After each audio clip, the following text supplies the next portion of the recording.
Good morning, everyone. Good morning, it's Monday. I am just like so excited. This weekend has been amazing because it's just so much more fun now that my husband's on board. So, it's one of those things like when you're in a marriage and you're like, I gotta do this. Like, I have to do this. This is not going anywhere. This has not gone anywhere for 20 years. The desire to like help and reach out and motivate and drive and help people heal. That hasn't gone anywhere for 20 years. And I love you. And at the same time, there's there's been that like small play of it and everything, and owning studios and really just being able to like affect the town rather than really affect those who need it wherever it is that they are. And when you're in a marriage, there's that a little bit that like kind of, I don't know, like if I came down here, it was like, oh, are you neglecting things? So it's like feels so much better to have him on board. I'm so excited. I'm so excited for what we've got coming. I'm so excited for the plans that we're making. I am like, I can't wait. We have to get them, structured and a little bit more in order and everything before we deliver them. But it's so just this amazing feeling. So anyway, that was like total, venting my day. How are you guys doing today? I wanted to drop in this morning because, I love how Facebook does that thing where they bring up some of the old stuff that had happened to remind you, what life was like. And I think it was 2 years ago now on this day, at some point, James, and you have met my son. At some point, James, I guess, said, I wrote it down so I can make sure I read it right. And he couldn't say his R's at that time. So, cute talk. He still kind of can't. You don't have to worry about that till 9. No, I've heard from my aunt, who's a speech therapist, just in case you're wondering. Anyway, okay. So he said, when will I be a grown-up adult? And I said, when you always do the right thing just because it's right. And the reward is you get to feel good. And he said, never mind. Adulting sounds like the worst job ever. Which, nailed it, right? So, or at least that's how so many of us feel about it sometimes, is it's like the worst job ever. But the reality is that it's this amazing job. It's an amazing thing to be an adult and to actually be able to do what's right because it's right and it makes you feel good. So let's get into the feeling of that really quick, because there are times as adults when we do things that feel good, and then there's always that little hum underneath that kind of goes, this doesn't necessarily feel great though. There is something a little off here. And that's how we check our alignment, is we check those feelings. We have to constantly check in with our body and really, really check on those feelings, because that's how we know that we're aligned inside and that what we're doing and when we're doing things right, that it's actually bringing about more of the feeling good and more of the direction and the drive that we want to actually go, and really constantly being able to just constant body scan, right? We can't leave out that body scan. It was like my husband was saying the other day about noticing yourself and about how when he gets mad, he feels that tension in his body. And it might feel really good sometimes to just blow up, but if you have that tension, then there's that dull ache just kind of humming along in the background, and it doesn't always work. And then there's times, when we try to do something that's right, that makes us feel good, and so we give in. We give in to a boundary. We help somebody out or whatever, and we have that good feeling that we got to help somebody, and at the same time we had the dull ache of, fuck, man, that still doesn't feel right for me. Because it's not aligned inside. And we really have to be checking in with those feelings, guys, to make sure that what we're doing and what we're feeling line up. because that's when it's going to feel amazing. That's when it's going to feel like, oh, I got this. I can keep going with this. I can check in, I can body scan, and I can do and act. And all of that feels in line together. My actions feel in line with my feeling, with that gut feeling. Now, the hard thing sometimes, it's not really hard, like I said, but what sucks is that over your lifetime, you've been piling shit on top of that feeling, you know? And so sometimes it's really hard to really feel that feeling. Like, you know that it feels off, but it's hard to listen to what's really going on. And so we have this merging that we have to do, and that has to start in each one of us individually. And it has to be this merge between our light, like our doing, and our feeling, our dark. And we have to be able to merge that together. But when you've got in between these two sections, you've got just a bunch of crap, it's really hard to feel that and to hear that. It just feels yucky. There's just that dull ache underneath, but we can't really pinpoint it. We're not really able to really listen to what that feeling is so that we can actually get the information that's needed to move forward. And so it's unclogging that junk. It's really like blowing up everything that you're not to find out who you are. And that is the work that has to be done. Now, that work can take years to do. It can be like a peeling of the onion, or it can be done quick. It's going to take a little bit of time, you know, and whether or not you decide to sit down alone and actually, you know, really go through like, what are the emotions that I'm feeling throughout my day, and take time to write those down, and then going through next and finding out what are the things that are triggering those, and how are my patterns of reaction, you know, because that's what it's going to take, is going into those emotions, finding out the triggers of reaction so that you can actually get the message beneath, the message of what you need to be taking with you through your day of doing. So I invite you to sit down sometime today, sometime this week, and really, you know, kind of just go, what were my emotions throughout the week? Even if you just need to write them down in your phone, you know, just what were the emotions of the week? How were my responses? Was there a dull ache underneath? Was there, you know, did I really feel good and feel like this was right for me to be doing because it was right in my alignment?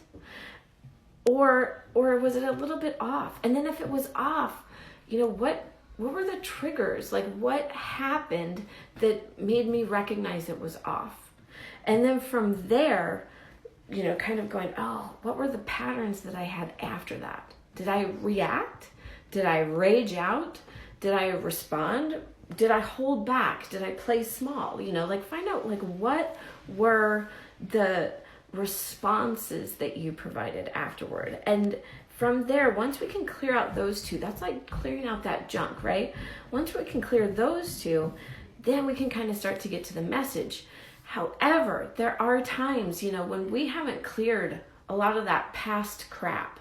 And I don't know, I'm 42. I'm not 42. I shouldn't even say that. I'm 42 in a couple months. So I'm 41 right now. But there is some major crap. And to be honest with you, like, I even had what I would consider to be a pretty peachy keen life until I decided to actually put myself into this very toxic situation. It was kind of funny because I actually remember doing it. Like, this conversation was in my head, you know, should we do this or should we not?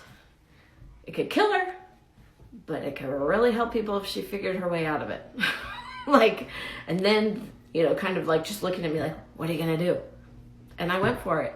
And it was like the best and worst experience of my entire life.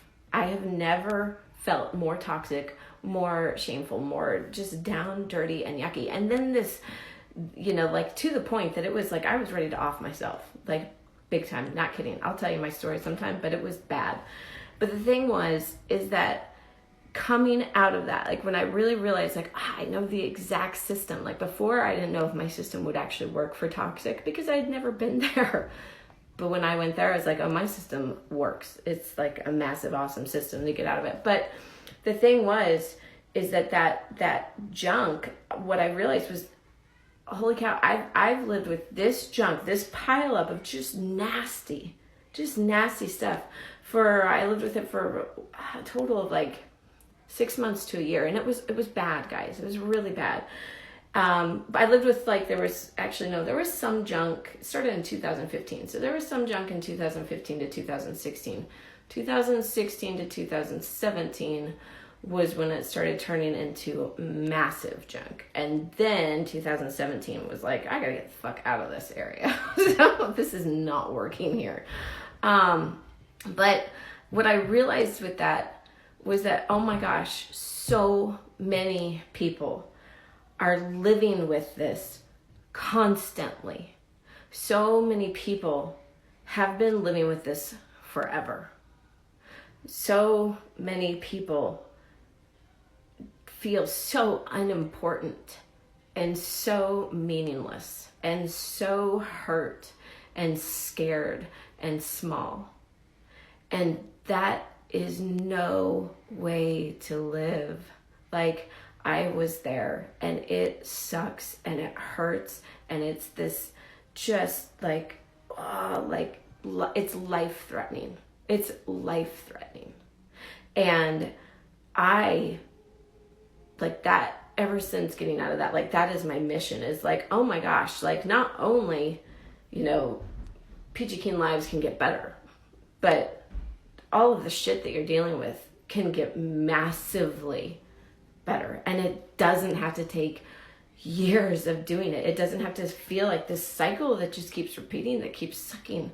It can actually be like get the junk out, and then from this day forward, you could be just dealing with a little bit of junk. Just, today's junk, this week's junk, but not 41 years worth of junk, 55 years worth of junk, 17 years of junk, whatever. I don't know how long your junk's been going on, but it doesn't have to be that. We just have to clean up that so we can move forward with it. So anyway, those are what I would suggest to do this week. If you're not ready to reach out, or if you're not up for, at that time, I wasn't totally ready to reach out either. I was I gotta, kind of get to a certain point that I can even feel like I'm worth anything to reach out. So if you're there, then today, just start by monitoring your feelings. Just start by monitoring them. Just, how am I feeling today? And then, what are the triggers? What are the patterns? And then let's move into what's the vision beneath. So, and if you're even further back, if you're to the point, if you're to the point where you're just in bed. I was in bed. I was so depressed at one point that I was in bed all day, every day. And I homeschool my kids. So my kids came into the bedroom with me to homeschool because I was I can't even move. Can't leave the room. It was that bad. And if you're at that point, then reach out and call. But if not, then I would say go to my page and check videos from January of 2018, because that was, that system was already set up, but that was when I really went, okay, something, I got to actually work the system. You can't just have the system. You can't just have the knowledge. You have to work the knowledge. But sometimes, there's this gap in self-development where you hear these people are just get up and do it. I couldn't. I had gotten so low that I couldn't just get up and do it. I had to actually start somewhere else. And thank God I knew where to start because of my system. But I had to start with just being what's the environment look like? I have to make it so that my eyes catch things that maybe I'm not even paying attention to. So my first thing that I did was I started writing down the positive things on the mirror. Louise Hay's mirror writing. And that was just because I knew that every time I walked into, I did it in my bathroom, and every time I walked into my bathroom, I knew that whether I read that list of all of those things that I either once was, wanted to be, or had heard people say about me that were good, positive things, I knew that whether I read that or not, that while I stood there and brushed my teeth and maybe even looked at the sink or whatever, that it would catch my subconscious. I knew that every time I walked into that bathroom, it would catch my subconscious, because how we're always picking up things that sometimes we're not actually focused on. So if you're that low right now. Just start with that little step. And the greatest thing about that step is the one-time step. You do it one time, and you have to do it again. This is not a daily activity you have to do, nothing. This is just writing something down so that it gets picked up in your subconscious. I'm not even asking you to journal daily. I couldn't do that either. It was so bad I couldn't do that either. So just one time on your mirror, and every time that you visit that bathroom, put it in the bathroom that you visit the most, it will start to help. It will start to take effect. So that's the first thing that I would say just do, because we got to get you to the point that you actually start feeling like you have value again, because you do. You have value. And the one thing I can tell you about trauma is that there are great messages beneath it, and that you are here to help share yours. So we got to figure out what that message is, which means we got to clean up. We got to clean up some stuff. Anyway, if you need help with this, or if you want to reach out or whatever and just have a conversation and see how I can serve you, then definitely do that. You can PM me. And my husband today is having a big breakthrough of a day, and he will be back either later, probably tomorrow or later this week. But other than that, I hope you guys have this awesome, wonderful day, and I'm really excited for what we have coming for you moving forward. I'll talk to you later. Bye, guys.